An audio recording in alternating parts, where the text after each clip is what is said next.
El día de hoy les estaré hablando sobre los efectos de los contratos, específicamente sobre el efecto obligatorio de la promesa de Portefort y la teoría de la imprevisión.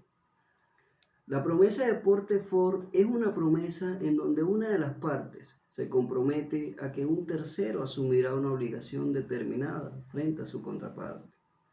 El efecto obligatorio de la promesa Portefort.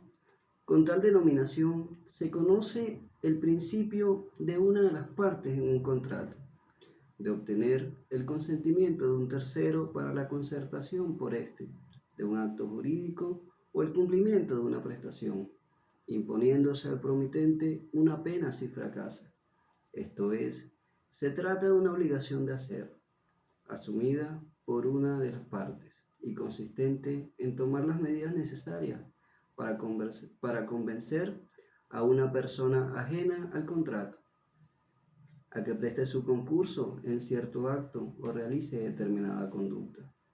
El contrato solamente obliga a las partes y no al tercero. Si el obligado obtiene la conformidad del terreno, cumple su prestación y si no la logra, queda obligado al pago de la pena convencional. Como se ve, el portefort es un contrato donde solo resultan obligadas las partes, conforme al principio res inter alios acta, y que no obliga al tercero, cuyo consentimiento es contingente.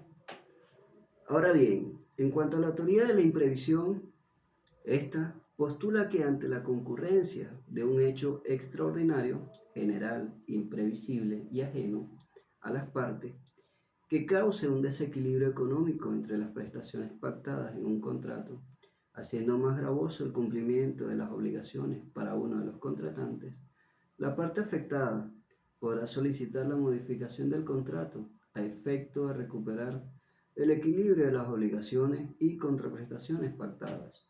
Se llama imprevisión contractual o teoría de la imprevisión a la relacionada con la extinción o modificación judicial de las obligaciones de un contrato conmutativo de ejecución sucesiva o diferida, en el hecho de haberse modificado sustancialmente las condiciones bajo las cuales se contrajeron. En cuanto a los antecedentes de la teoría de la imprevisión, se logra evidenciar que desde la Edad Media se había buscado conciliar el rigor del principio pacta sunt servanda.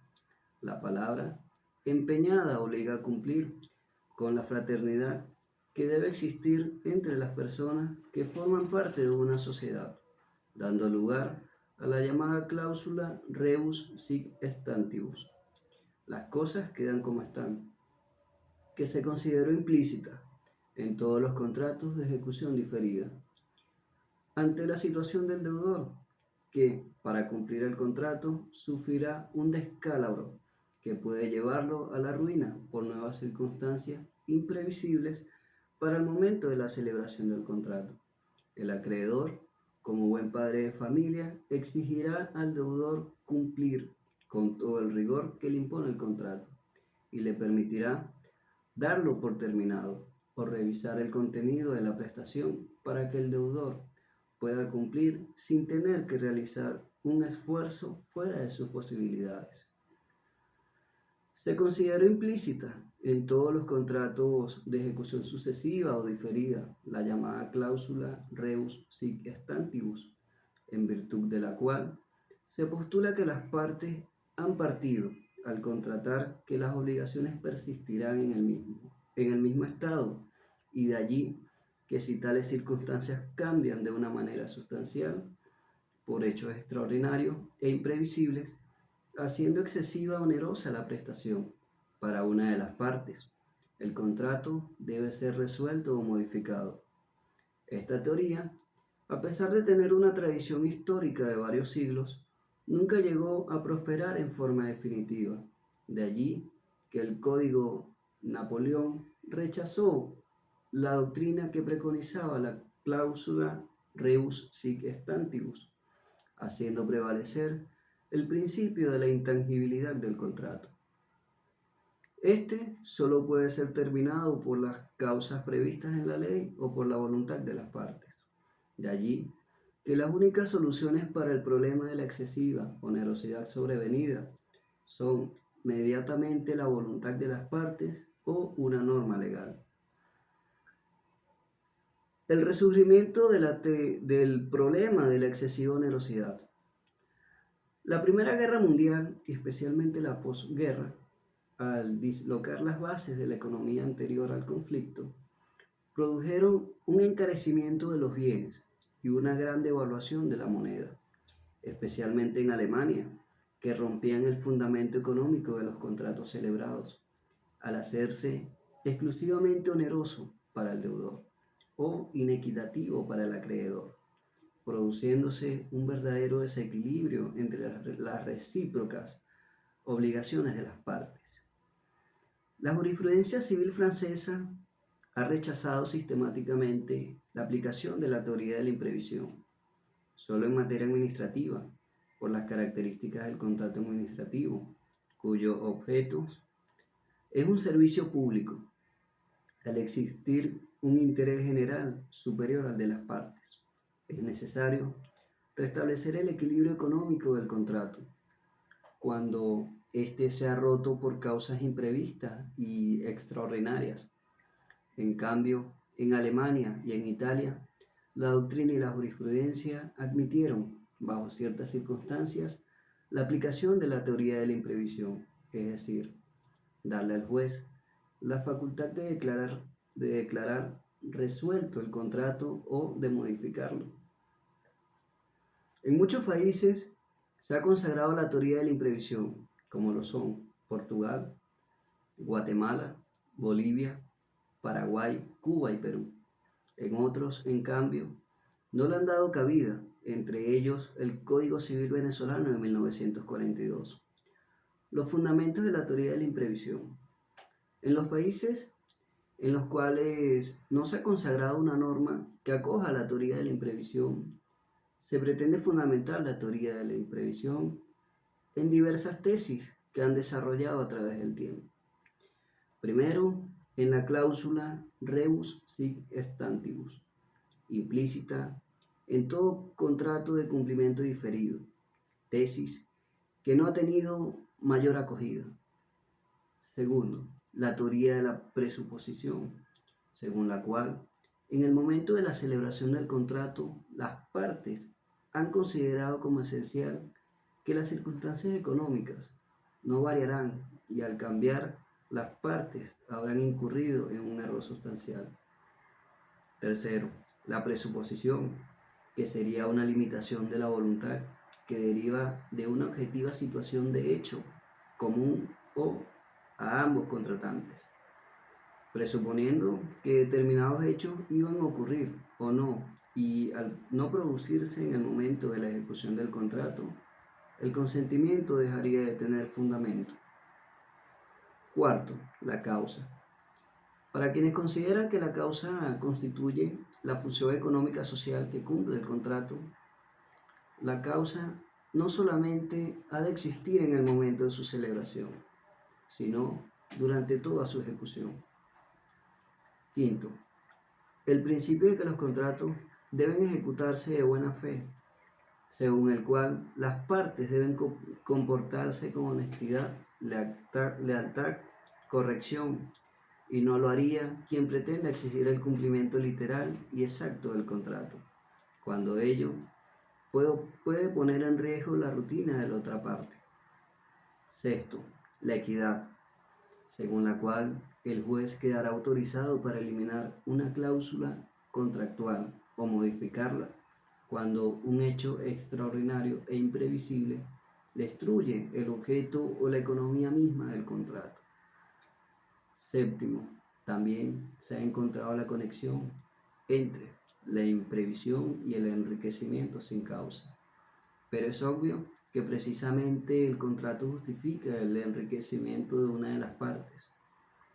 Ahora bien, en cuanto a los requisitos para la aplicación de la teoría de la imprevisión, la doctrina y en general las legislaciones que han consagrado la teoría de la imprevisión exigen la concurrencia de los siguientes requisitos.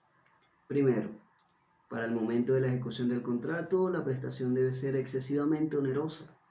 Segundo, que la excesiva onerosidad se deba a hechos imprevisibles y extraordinarios para el momento de la celebración del contrato, como lo sería una guerra, una revolución, que a pesar de no impedir la ejecución de la prestación, implica un cambio de la situación económica para el momento de la celebración del contrato. Tercero, el contrato debe ser bilateral y conmutativo, pues es allí donde se puede producir un desequilibrio entre las recíprocas obligaciones de las partes. Y cuarto, que el contrato sea de cumplimiento diferido, por lo cual es aplicable tanto a los contratos de ejecución continuada y periódica, así como a los contratos de ejecución instantánea, en la cual una o ambas prestaciones estén diferidas en el tiempo, por ejemplo, en el contrato de obras.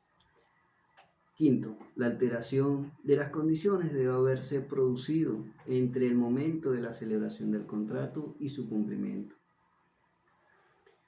Efectos de la aplicación de la teoría de la imprevisión. Según la teoría de la imprevisión, al darse los requisitos señalados, el juez tiene la facultad para resolver el contrato, es decir, para el futuro, no afectando las prestaciones ya cumplidas o modificadas. La teoría de la imprevisión en Venezuela. En el Código Civil venezolano no encontramos ninguna norma que acoja la teoría de la imprevisión, igual a Francia, España, Alemania, Italia, antes del Código de 1942 y muchas otras legislaciones. En Venezuela, cuando se ha producido hechos imprevisibles y extraordinarios, en algunas oportunidades se ha dictado una ley especial. Por ejemplo, la regulación de alquileres, inclusive su reducción. La Ley de Regulación de Alquileres en 1960, en su artículo 38. La limitación de los intereses a ciertos deudores hipotecarios como consecuencia del inusitado aumento de intereses. Como es la Ley de Protección al Deudor Hipotecario de 1989, entre otros. Debe señalarse que en Venezuela no se contempla la lesión como vicio del consentimiento, sino en ciertos casos específicos previstos en la ley. La lesión enorme, que es un desequilibrio inicial entre el valor de las recíprocas prestaciones, no se contempla como vicio del consentimiento, tan solo en la partición. La jurisprudencia venezolana no ha acogido la teoría de la imprevisión en relación a los contratos de derecho privado, ni otros autores se han mostrado partidarios de ello. Es a las partes a quienes, en primer lugar, corresponde prever las consecuencias de un cambio extraordinario en las condiciones económicas que rigen para el momento de la celebración del contrato. La devaluación de la moneda, que ha sido una de las principales causas de la aplicación de la teoría de la imprevisión, es un hecho hoy en día previsible y son las propias partes quienes están mejor capacitadas para regular debidamente las consecuencias de una eventual excesiva onerosidad para el momento de la ejecución del contrato, bien sea mediante la aplicación de cláusulas escalatorias o de la revisión de las prestaciones de una manera objetiva por terceros que tengan conocimientos necesarios para determinar los ajustes a que haya lugar.